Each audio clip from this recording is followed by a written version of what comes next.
So I'll try to make it up. This session is going to be more of hands-on. I'll drive with two case studies. One, I'll be talking about concurrency pattern.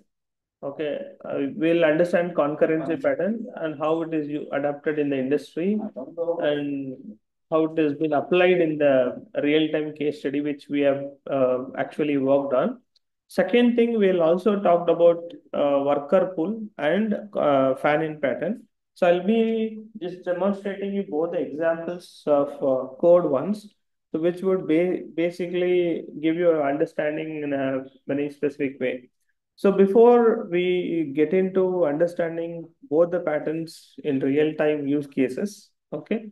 So let me tell you so some of the key concurrency patterns that we have. So I will demonstrate that with an example. Okay.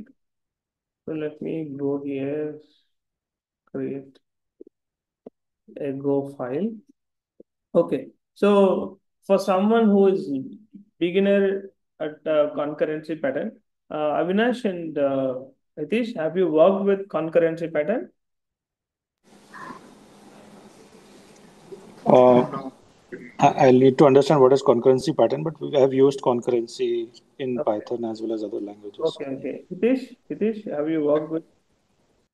But it's like it's a very rare, not very rare cases we have used it.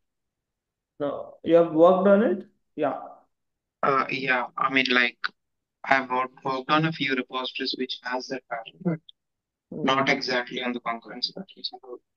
Okay. Okay. So if I'll give you some basic idea so that you will get an understanding of it. So then, uh, okay. So what is exactly the concurrency patterns? But before the understanding of the concurrency pattern, so let me give you an example first. So what is exactly concurrency pattern in the sense we are actually trying to do two types of concurrency patterns. One is someone is actually okay. Let me give you an example.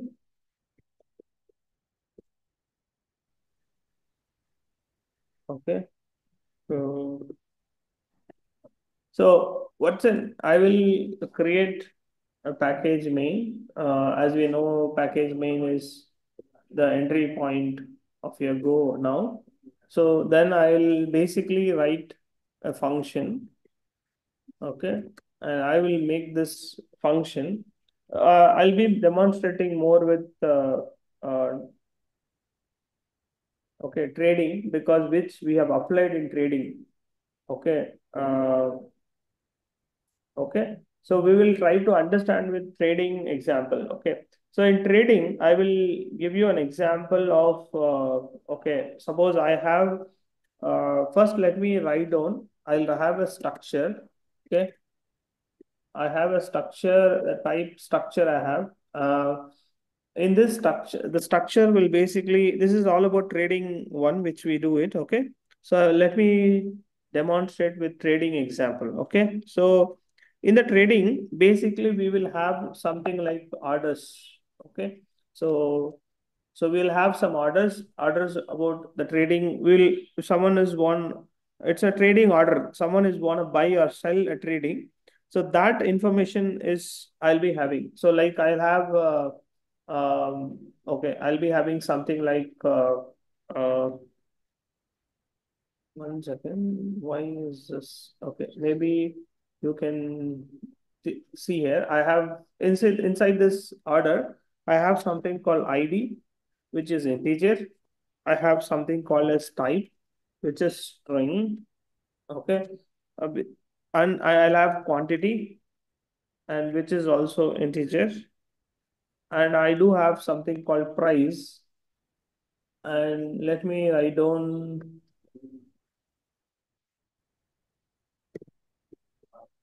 Okay, I do have a price that is float 64. So in trading, I'm talking about in trading, I have a order structure which has basically an integer ID and type string and quantity and price. This information I do have if any trader who wants to buy or cell, this trading order will contain this information. Now, this information, we have to basically process this order. So how we will process this order, I'll tell you. And also we have to basically, okay, every order will be generated. So we'll try to write a order generation process. But before we do an order generation process, I will try to make a simple example of create basically what is a worker pool. But before I talk about this worker pool, let me tell you a simple example. Let me write a function which is named as worker. Okay. So what this worker actually I'm going to do here is I'm going to process the number of times the trade happens, each time the buy and sell, that information, that any buying and selling information that we are trying to do, that information will be there. So if you look at this function worker, this I have written one function worker, then I'll write one function name as main. Okay. Then I'm trying to specify here, I'll try to do one simple thing. I'll write one more function that will be something called as dispatcher. Okay. Now I have basically one function called worker. I have one more function basically which is named as dispatcher. So I'm trying to, I'll show you my bigger code which we have done in production, but the minimal approach of code, I will show you that as well, the production code of us. And in this process, if you see here, if you have a look at the understanding, the order has basically this information. Okay. Now, basically, what a basic coder will do is, if you consider a main function is entry point of execution, we have two functions. One is worker and one is what? Dispatcher. So let me take you a simple example. In this, I'll try to make the number of orders are. So now let me tell you, let's assume in trading, I get number of orders are 20. Let's say 20 orders I get. And number of workers means what? Workers means that I'm going to create concurrent Goroutines, which will basically process the trading concept. Like what I'm trying to say, worker means what? What is the meaning of worker means?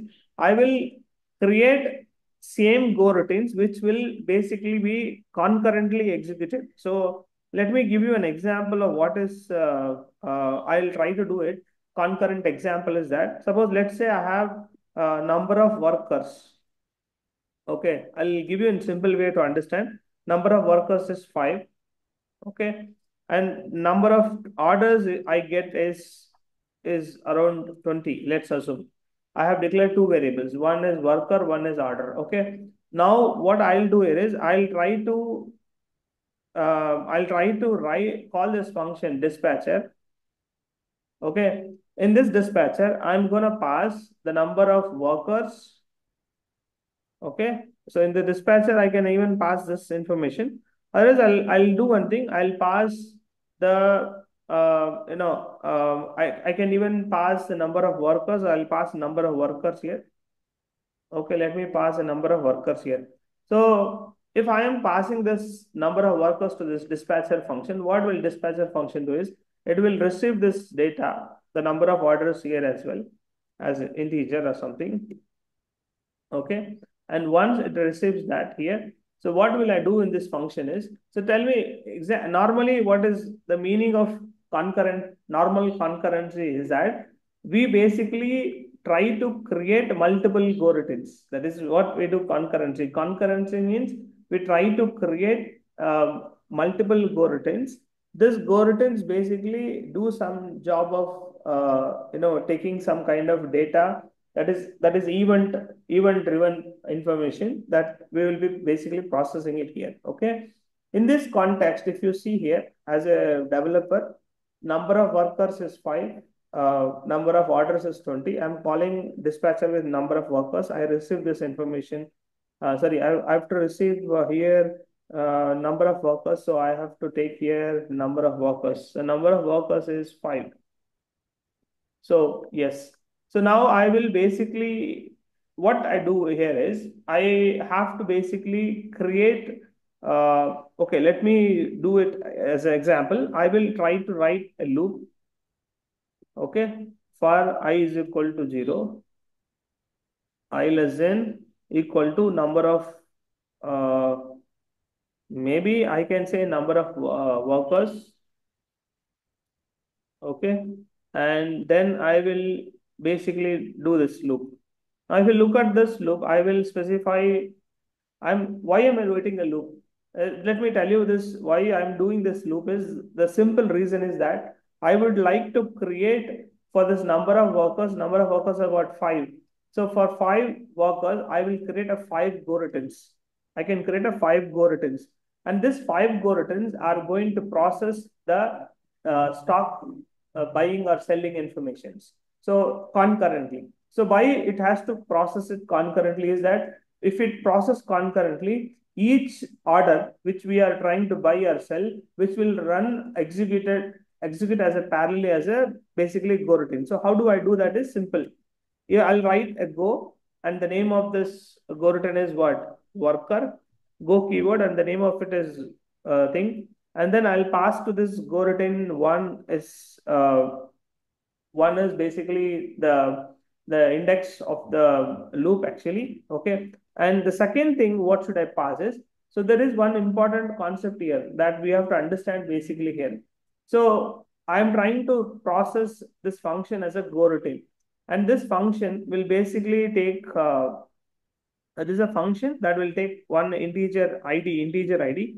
That integer ID is a, basically you can see that that's the integer ID which I am trying to write here is this is an integer ID and this integer ID is coming from the loop. Okay. Second thing, what I'll have to process here is mostly we have to process the main concept here is that's a very important thing.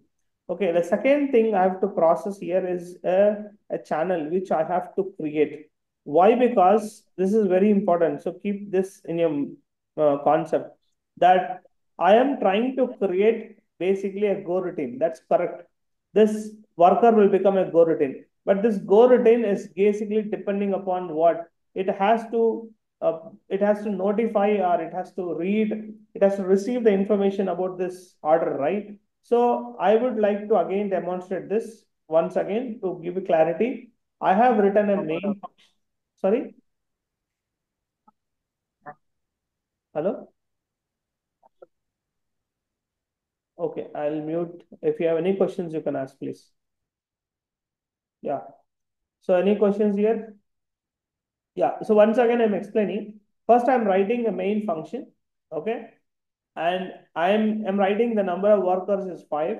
Number of orders is 20. Let me explain you that. So then I'm calling a function dispatcher passing number of workers. And the dispatcher will create 5 Goroutines. If this loops runs 5 times, it will create 5 Goroutines. But the question is what this Goroutine is waiting for or what this Goroutine is going to process it. The Goroutine is going to process the order, the stock trading information of order, right? So in order to process that, how is this Goroutine is going to process is that it is going to process that with help of this trading, this order. This order information is in a structure which has ID, type, quantity, price. This information I will receive for this go routine in the form of channel. So remember that the worker go routine will receive this trading information in the form of channel. Channel is a concept in Go that we all are familiar that how will create a channel here. So first I'll write a make of create a channel that is for a structure and please write down that structure and that structure name is channel orders. And then how many number of, what is the capacity of your channel? So let's say I'll create a channel for a capacity of 20. Correct? So once I create this, then I'll create an order queue. So I'll create it as order queue.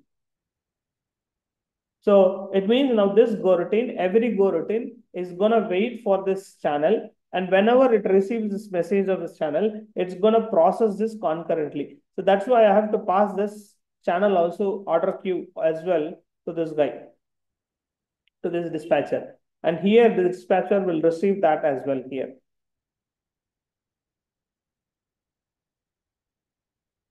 Okay, any questions here? I think in the dispatcher, I have written this guy. I'll create order queue, and then I'll create the channel is what? Channel order. So I will specify this. Yes. So any more questions here? So if you have any more questions, let me know. The dispatcher function will basically receive this channel. So this will be passed here. So what will be passed here is order queue will be passed here. So I can pass an order queue. And this order queue will be again be received here. And in this channel, the message will be received. I can read some message in this channel. And whatever is this channel, I can read some values inside this channel. So what is the job of this worker is to read some information about the stock buying or selling. So that read channel, I can loop it and read it continuously, infinite times. Okay, I'll write on order colon equal to range of order queue. If you want for more readability,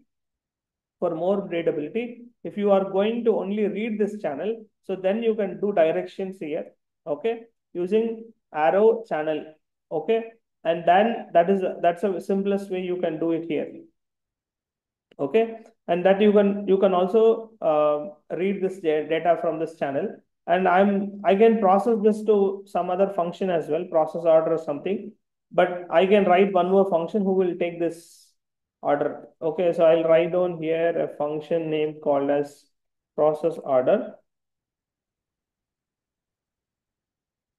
Okay, so inside this process order, I'll be getting a structure object. So what will happen is when you read the data from the data from this channel is copied into another structure object. And this data, again, I'll call this function process order, and I can process it and I can pass it.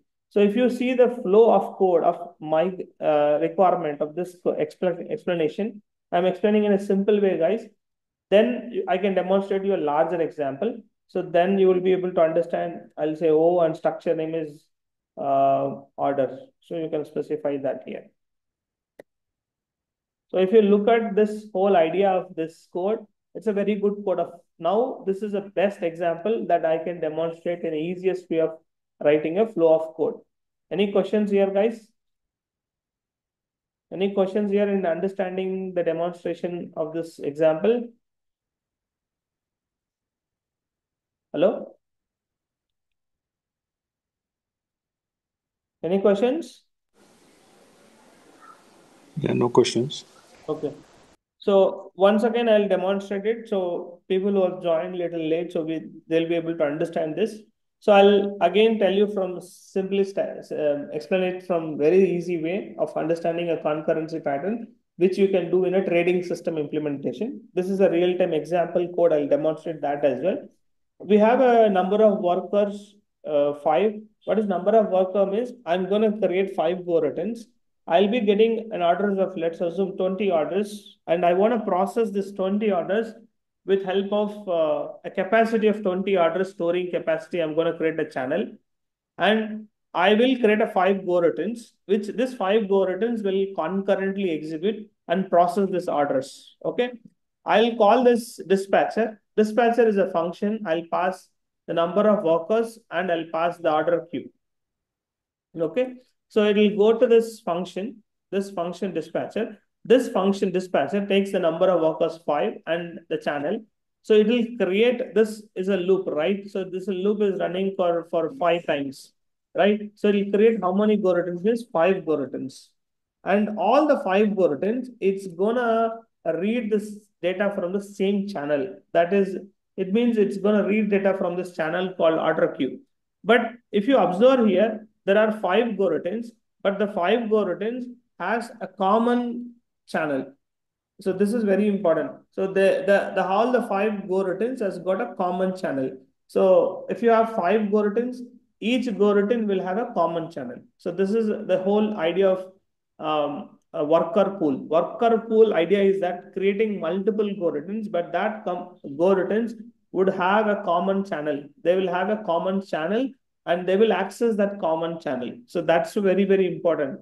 And this common channel is this guy, order queue. And this order queue will have messages related to the structure order that will have ID, if any stock information, right? Then we will, this is a concept here. So it will basically come, when I write this line, what happens? The loop runs 5 times and 5 Goroutines will get registered, and all the 5 Goroutines are going to access a common channel. Okay. Coming back after that, if any one of the Goroutine is going to execute here, if it's going to execute, if it comes here and it tries to read the data from the channel, if there is any message, it will call the process order. But currently, the channels doesn't have any messages. We didn't write anything. Currently, if this program executes this worker also, it will say that you will get an error now. You can also check this fmt.println for your understanding.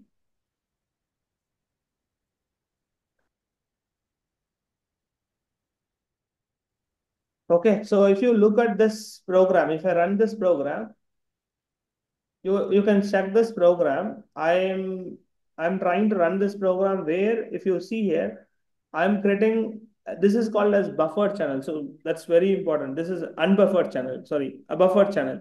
Buffered channel means I'm giving the size. Unbuffered channel means I don't give the size, okay? But that's keep that up aside. But if you look at in this code, why this Goroutine is not getting executed, that's one point. This Goroutine was not executed. It's not executing because there are two reasons.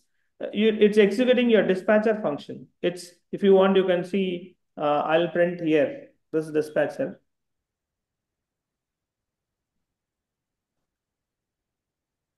Okay, if you can see here, it's executing your dispatcher.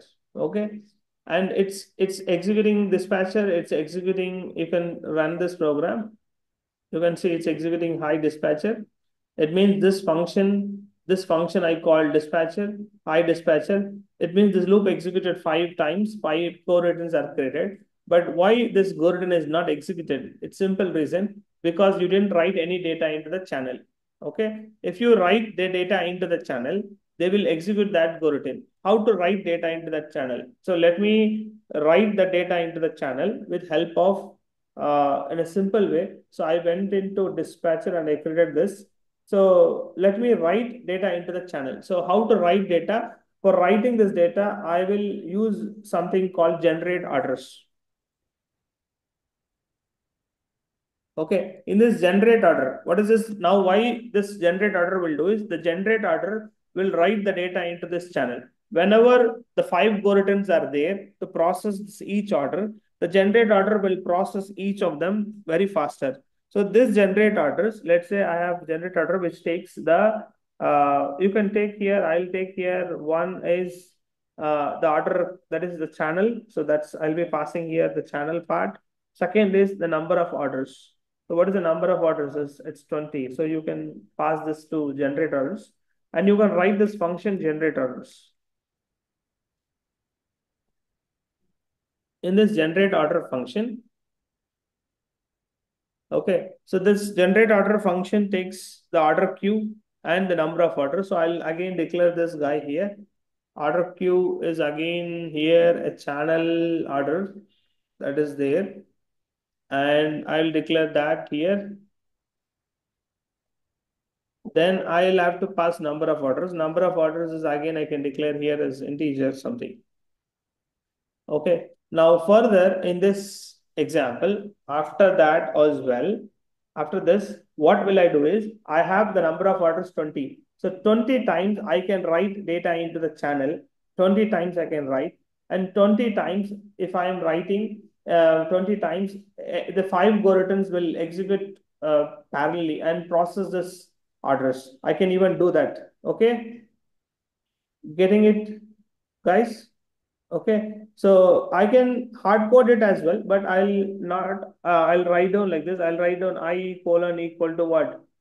1, and I less than equal to the number of orders that I have here.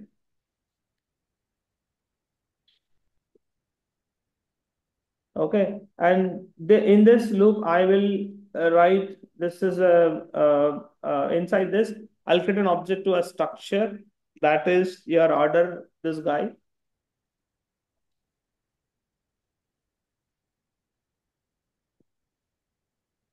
Okay, so in this order, I'll be, let me create a very object name is order. That's structure name is capital order. Okay, and inside the structure, I'll initialize the order contains what? ID. I can initialize this guy,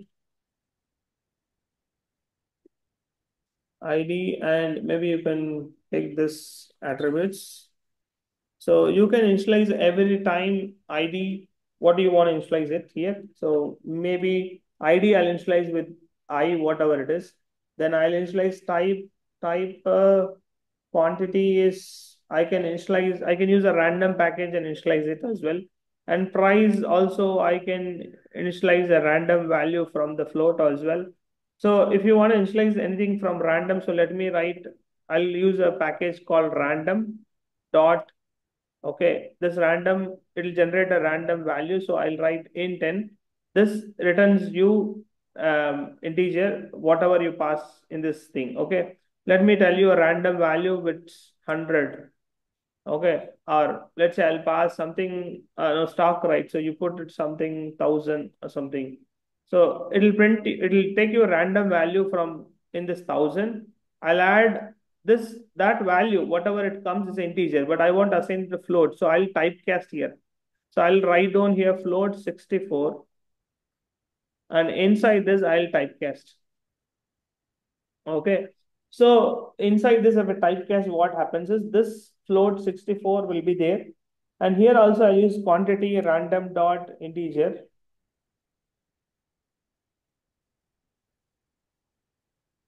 Okay, and that value is something I'll write any value from this.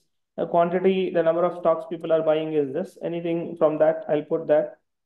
And then order, I'll put directly by. Okay, it's fine. Type is string only, right? So let me hard code here is, let's say, every time, let's say we are buying. Okay, so let's say we are buying, and this I is an integer variable. So you can put that here. Yes. So that's the way you can actually work here with now. And that's a use case how you demonstrate here. Any more questions here? Now, if this is clear, so we are creating an object, and after this object is basically doing everything for us. And this is a perfect example of understanding of, the whole idea is to understand your concurrent worker pool. And to understand this worker pool only, we are making this very easy for us to understand. So here I'm trying to create order. That order has this information. I'm creating an object. Now what will I do is simple. I'll take this order queue. Order queue is a channel. This channel, I'll write this object into the data which is there in this object into this order queue. Yes. So what will happen is the data will be written into this. So you can write into this data, you can write it here. Okay. And once you write it data, so it's gonna see generally what happens is see that's a use cases. So if you are writing the data and then you loop it and you can write this thing. Okay. And now you can just print one statement here.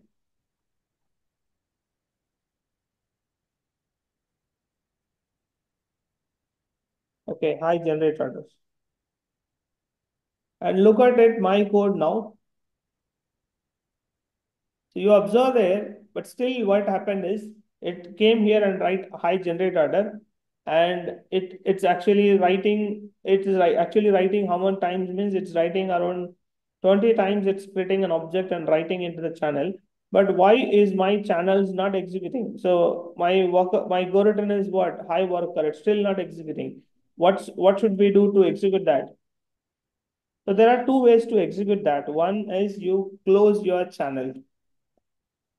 Here, what you do is you close this channel called order queue. And one is this now. And you close this channel. So what happens when you close this channel? Okay, you're closing the channel. After that, orders are whatever that orders you are closing. So that once you close this channel, whatever the transaction whatever you're running the loop for 20 times or whatever it is. So the 20 times it will write the data into the channel, and then you're closing this channel. So why is your Goroutine not executing? That's a question. So why is your Goroutine not executing? What should we do to make your Goroutine execute? Any idea here? How can you make your Goroutine execute? Okay, so after you generate this order, there are two ways I can just show you for you. Yeah, someone is putting a comment. Read from the same channel. Okay, I have already read the same channel only. So you can see that I have called dispatcher, I have called generate order. This is number order. So why it's not happening is because this is a, let me be very honest.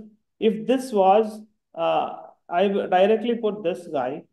Okay, let me put this way. This is actually called as unbuffered channel. Okay, unbuffered channel means when any person writes the message into the generate order, automatically it will go and call the Goroutine. You can check that. 1 second, there is something error. It says, what's the problem?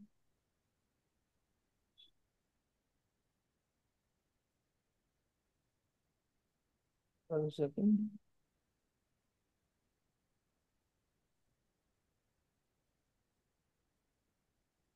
I think there is some errors coming.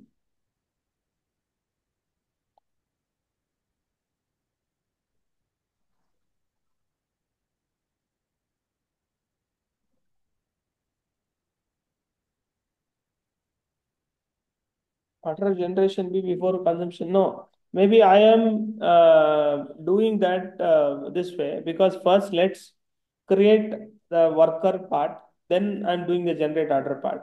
1 second, I think there is some issue here. So you can go to your Go playground.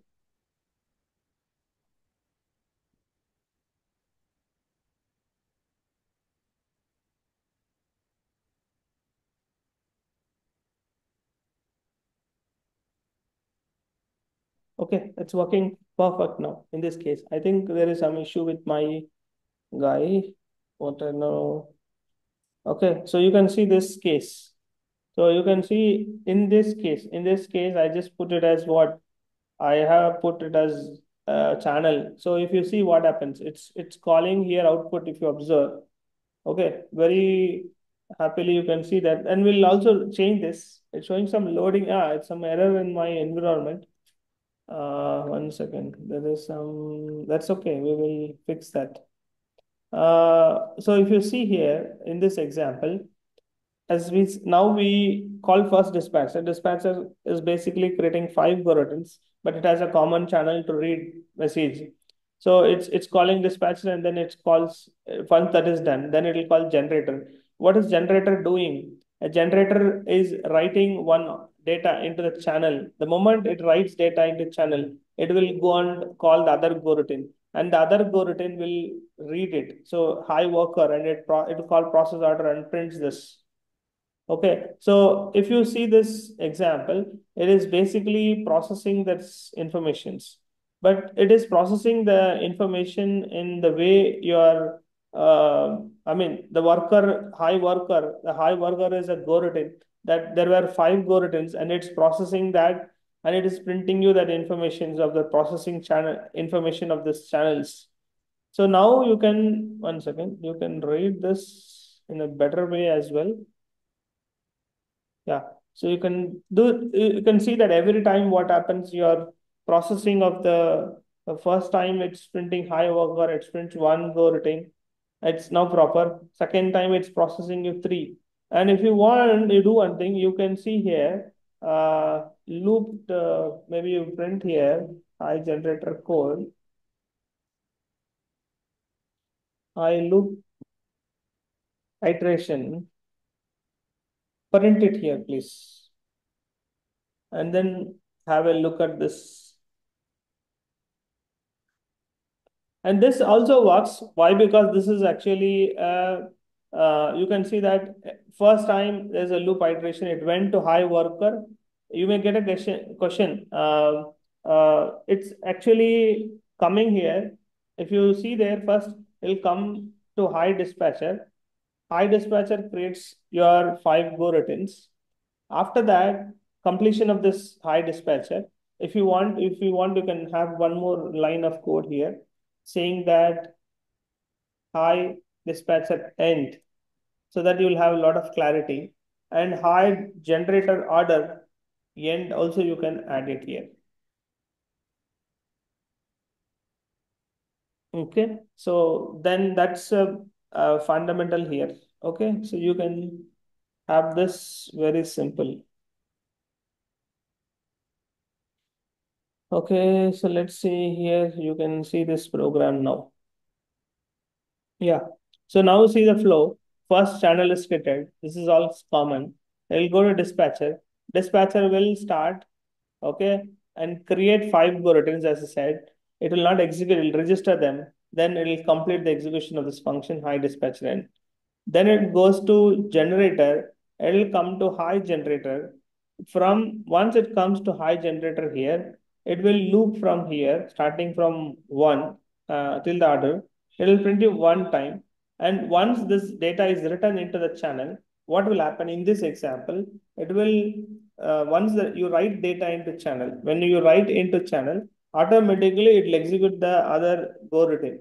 Why? Because if there is any, because the Go concurrency is that when someone writes data into the channel, then only it will go and execute the other Go routine. So it's when you write it into the channel, then it executes other Go routine. So that's the reason you get into that understanding. So write into the channel. Okay. Once you write into the channel, then you go and execute the other Go routine. So that's you come and execute the other Go routine here. And the other Go routine is this guy, that is your worker guy. It says hi worker. Okay. So it will read that one of the message and it will call process order, and process order will print that. So it's coming inside the process order. If you want that, you can see that thing. And hi process order. The flow, you can see the flow of the code. Okay.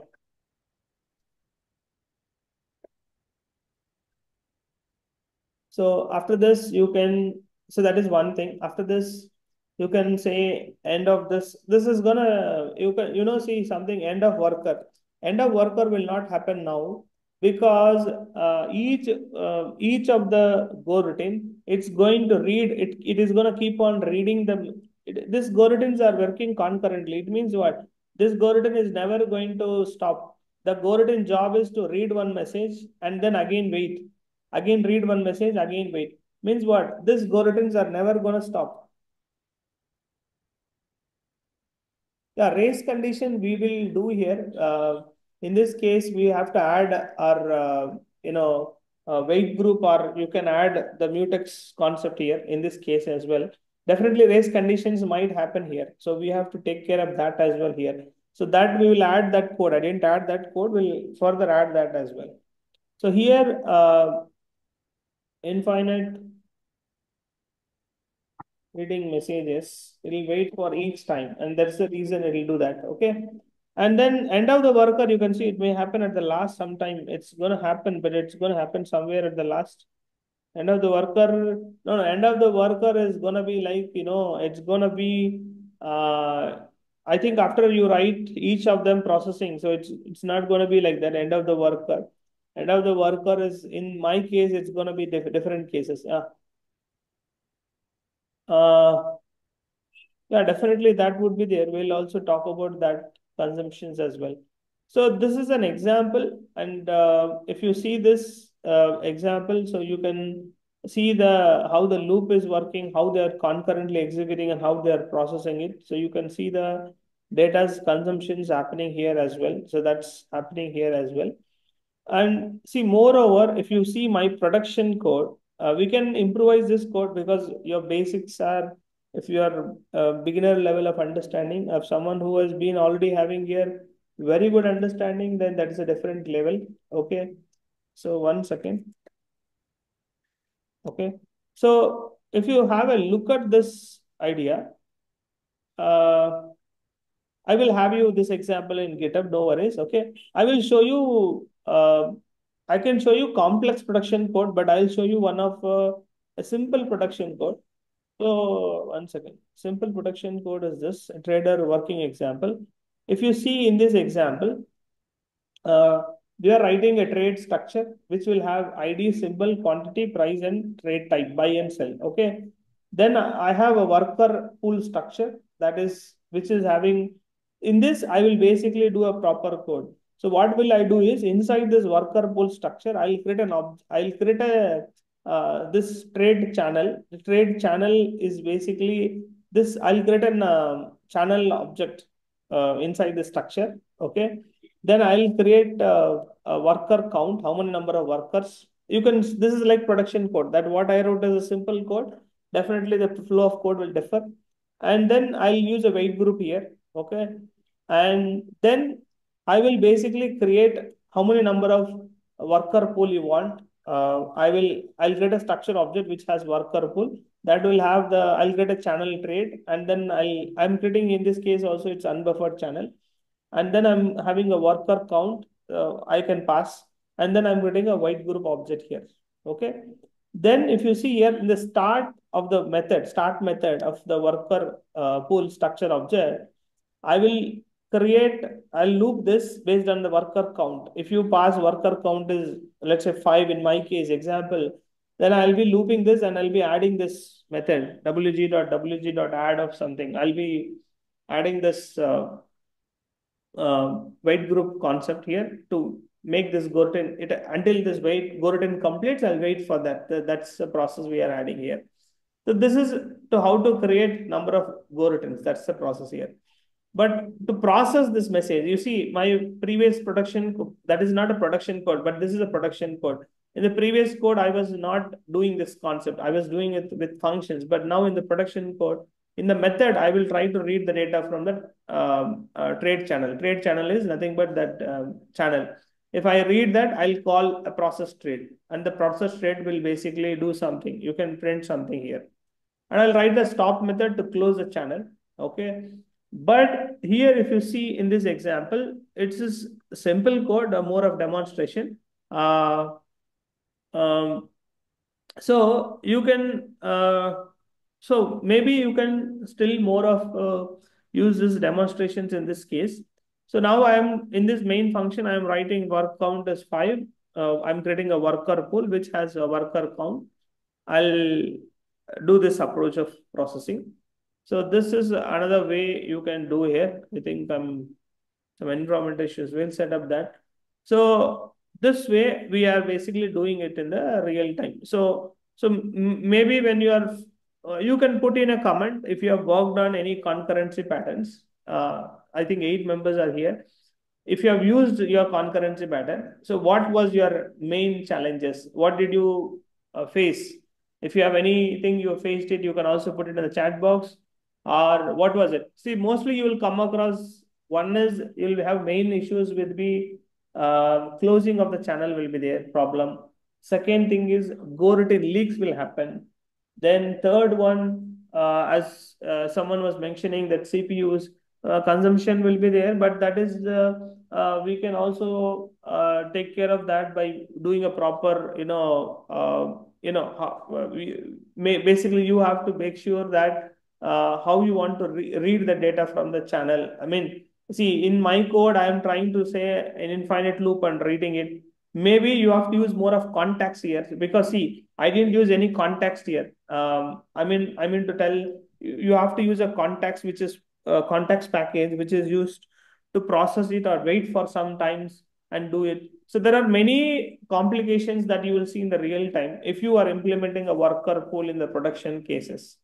You can also comment your, some of you here, if you want, you can comment your challenges and maybe you have faced it in the industry or what is the kind of real-time implementation. Anyone who wants to put it across or share it, you can also put it across. Yeah, I hope that is clear. Can I move to next example? Any questions? Hello? Any questions here? Okay, hope all of you are enjoying it.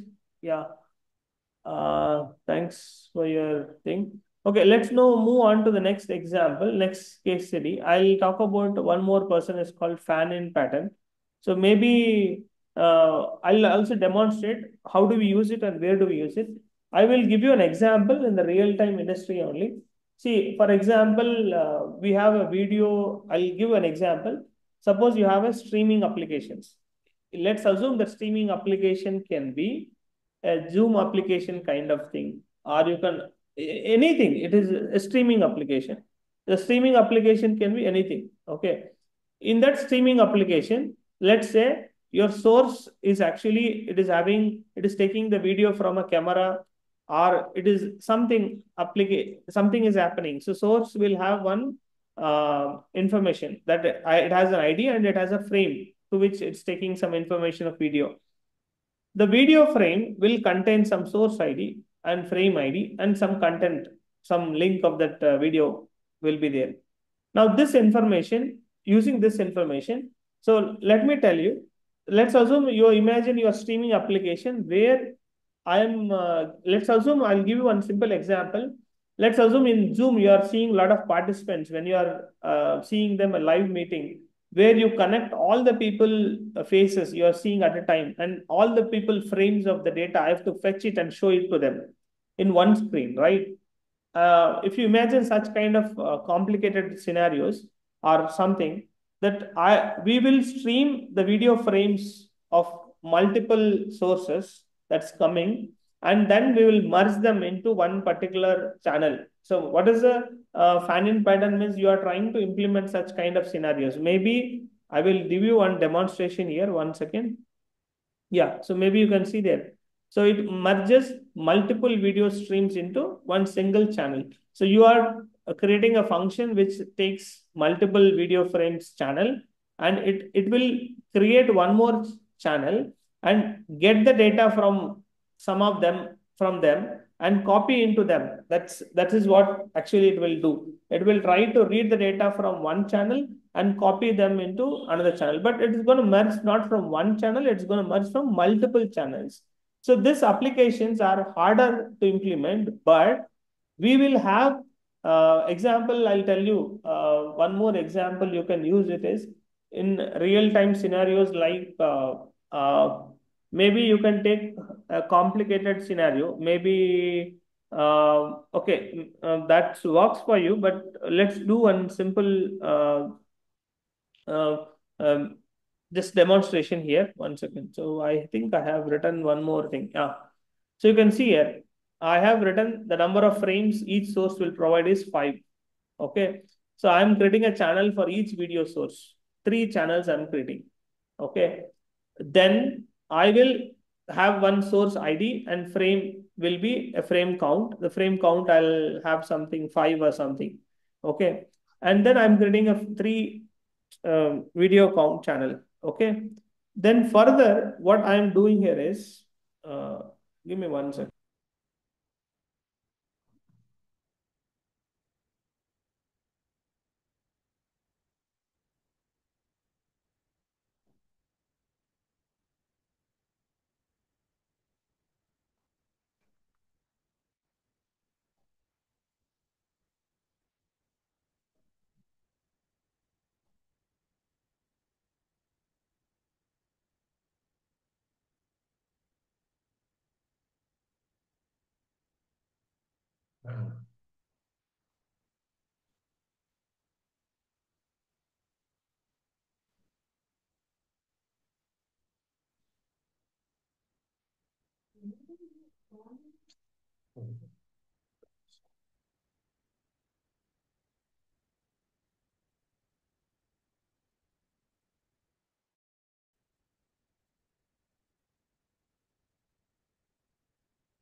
So, sorry, if you see here, I have the channel, I'm creating a channel for each video source.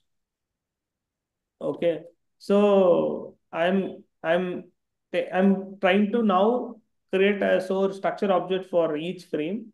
And then I'm creating a Goroutine. You can see there are 3 Goroutines, and the 3 Goroutines will process the source 1, source 2, source 3. So you can go and call that stream method. So you can see there's a stream method. Yes.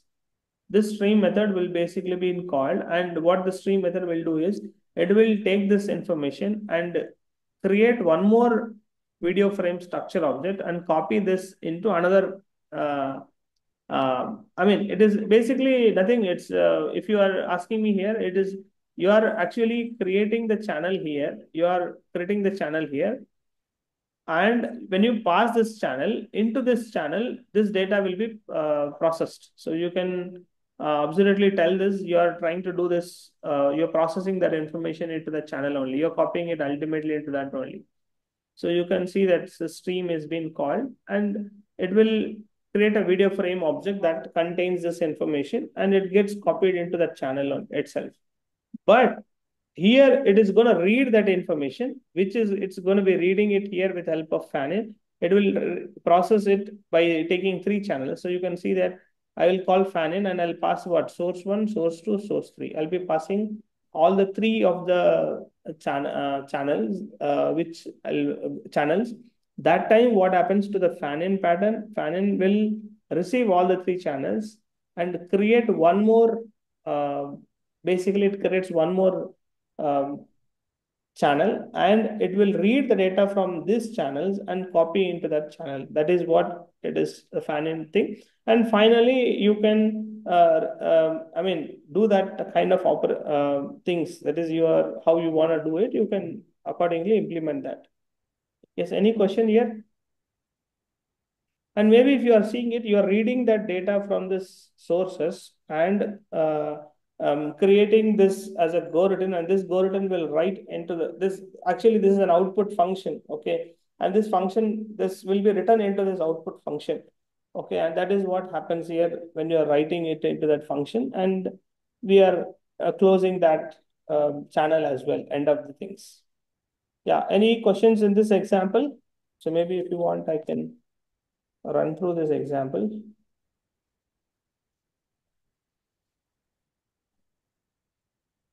Yeah. So you can see that I am processing from source 1, source 2, source 3, source 2. It's processing that, it's getting merged that information into the one of the, all the data from that channels. It's going to read it and process it into them. So this is very important, implementing according to the business cases. So that's the use cases of fan-in. Any questions here?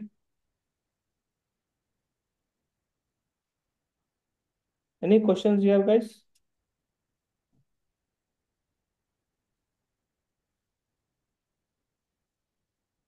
So you can put in your comment if you have used fan-in pattern in your business case studies.